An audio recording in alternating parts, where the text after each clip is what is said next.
xogayaha maaliyadda xisbiga wadani Cabdirasaaq Khaliif Axmed ayaa maanta munaasabad ballaaran oo horey nooceeda loo arag u qabtay mas'uuliyiinta ugu sarsareysay ee xisbiga UCID ee gobolada Sool iyo Buuhoodle ee dhawaan iska caslay xilkay ka hayeen xisbiga UCID kuna biiray xisbiga wadani iyo sidoo kale maayarka hore degmada Laascaanood Cismaan Salebaan Jaamac oo hadda ka mid ah xildhibaanada golaha deegaanka degmada Laascaanood ee xisbiga mucaaradka wadani ayaa maanta si rasmi ah ugu biiray xisbiga isbeddeldoonka ee wadani waxaana munaasabadaasi ka soo qayb galay xogayaha maaliyadda xisbiga wadani ee taageeraha badan ka haysta shacabka gobolada Cabdirasaaq Khaliif Axmed maayarka hore degmada Laascaanood Cismaan Salebaan Jaamac gudoomiyaha wadani ee gobolka Sool iyo mas'uuliyiinta maanta xafladaasi loo qabtay ee ka soo diga rogtay xisbiga UCID taageerayaal tiro badan oo u badnaa taageerayaasha khaaska ah xogayaha maaliyadda xisbiga wadani Cabdirasaaq Khaliif Axmed uu ku leeyahay gobolka Sool waxayna mas'uuliyiinta kaasi ka hadashay ay si weyn u soo wada dhaweeyeen mas'uuliyiintii maanta ku soo biiray xisbiga isbeddeldoonka ee wadani ee ka soo diga rogtay xisbiga UCID ka soo diga rogtay aad iyo aad baan u soo dhaweynaynaa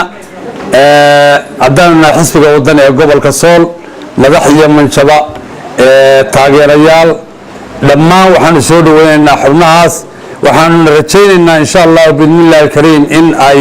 kamid ahaan doonaan madaxda xisbiga gobolka inta ka bacdi anigu hadda xisbiyada soo guuraya iyo bulshooyinka wadani ku soo biiraya ma bay yiraahdeen waa soo hayaameen soo diga rogteen waxaan booran lahaa way soo hayaameenay waxaana u soo hayaameen xisbiga wadani waan soo dhaweynaa ka degmaan iyo gobolkaanba waana mugiyo miisaankii gobolka soo dhawaadaan leeyahay malabaad waxaan mahad dheer u celinayaa mahad ballaaran u celinayaa xubnahan ka soo digarogtay iyo maayirkii horeba dhammaantood waxaan leenahay soo dhawaada way soo dhaweynaa gacmo furan iyo qalbi furan baan ku soo dhaweynaa xisbiga wadani waa xisbi ummadda u dhaxeeya waa xisbi dadka reer Soomaaliland mid hadda soo galay iyo mid hadda mar dhexe soo galay iyo kuwa dambe ay soo gelin oo baableen ku soo jira xisbigani waxaa ka mamnuuca cadaalad darrada xisbigan waxaa ka mamnuuca cadaalad darrada waxaa ka mamnuuca qabyaaladda sida xisbiga kulmiye oo qabyaaladda faamoyska ugu yahay soo digarogtay xisbiga UCID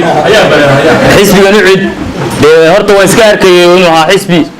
tusbax la furtay buu noqday tusbax la furay buu noqday anaa ugu horreeyay qof iska casira gobolka Sool xisbiga UCID garabka dhalinyarada ahaa haddana aad baan u faraxsanahay anigu wadani annaga ha ku jecel sax kumiyaalada hadartii ka annaga haba nidhi bax siyaadu saarna daada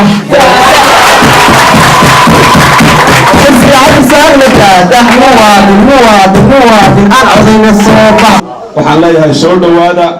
waxaa xisbigan dee aad arkaysaa maalinba maalinta ka dambeeya inuu kor u sii kacayo taageeradiisu taasna waxaan u malaynayaa dee cali baa sheegay oo maaha digarogasho wahayaan cadaaladda iyo ilaalinta dalkan iyo dadka ku nool bay ilaalinaysaa waxay la tahay indhuhu waa arkayaan ummadduna waa arkaysaa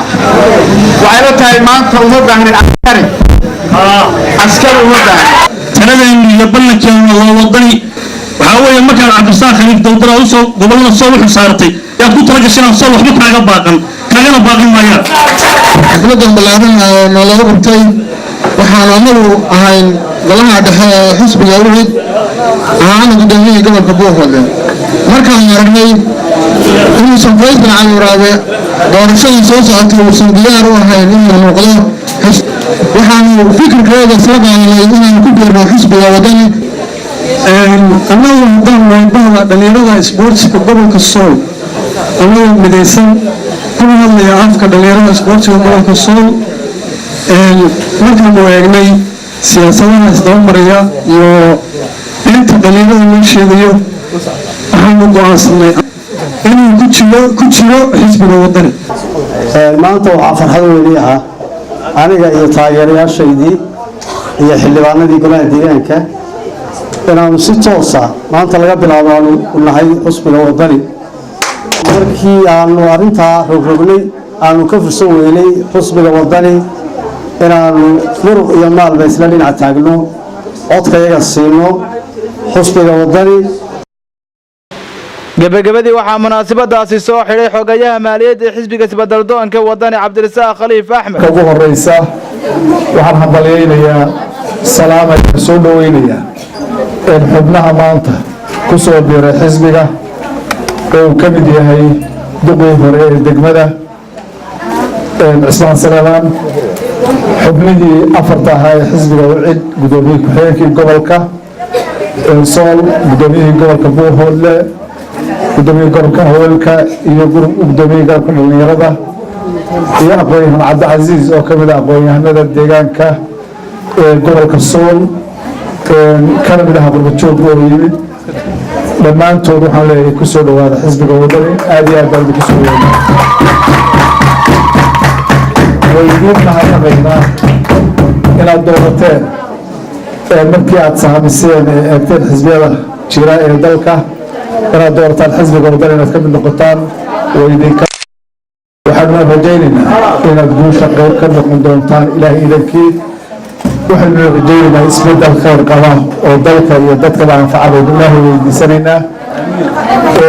waxaan isleeyahay run ahaantii xisbiga wadani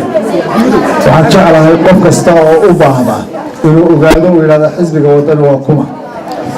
inuu heli karo oo aanu siin doono barnaamijka xisbiga oo qoran kadib markuu maanta ku soo biiray xisbiga mucaaradka ee wadani maayarka hore ee degmada laascanood cismaan salebaan jaamac ayaa gebi ahaanba noqonaysa xildhibaanada golaha deegaanka xisbiga wadani uu ku leeyahay magaalada laascanood 14 xildhibaan halkaas ay horey ugu soo digarogteen 8 ka mid ah xildhibaanada golaha deegaanka degmada laascanood guud ahaan ay wada noqonayaan 14 xildhibaan waa maxamuud aadan askar maxamuud gurey Somali News TV laascanood